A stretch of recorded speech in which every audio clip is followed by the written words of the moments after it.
Greetings, fellow KNLers.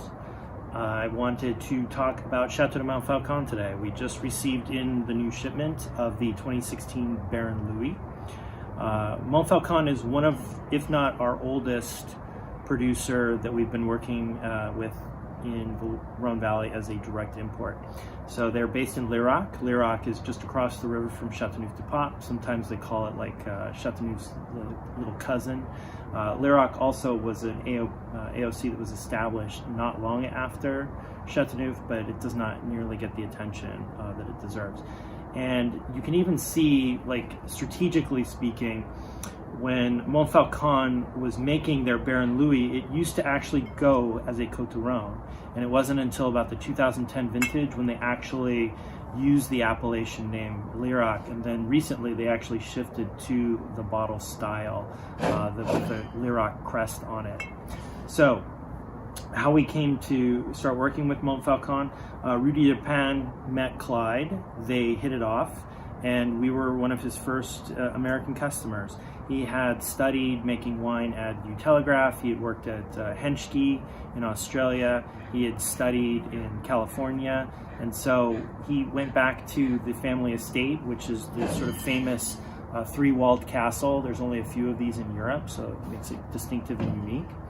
And the castle itself sits just above the river, and it was the castle of the toll takers, and Lirac was probably a more important region historically because it was the sort of the base of the river where the boats would pass through and they would actually take the tolls, and so it was actually a more wealthy area for quite a long period of time. But and most of the Côtes du Rhône would flow out of that little mini port there on the river.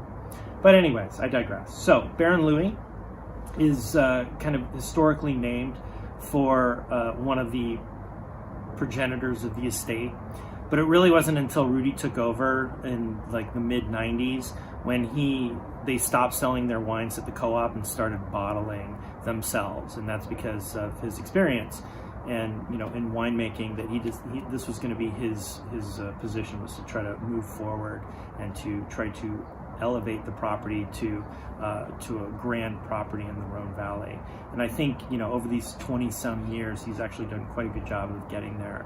And the 2016 is a new benchmark for them.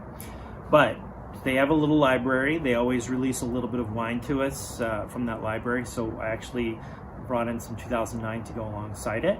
So when you guys try these, the 16, it's an opulent vintage. It's a new benchmark vintage. It's probably one of the most prestigious vintages since 2007. And definitely qualitatively, I think will rank probably from 2000 to 2020, and probably one of the top 5 vintages in these 2 decades.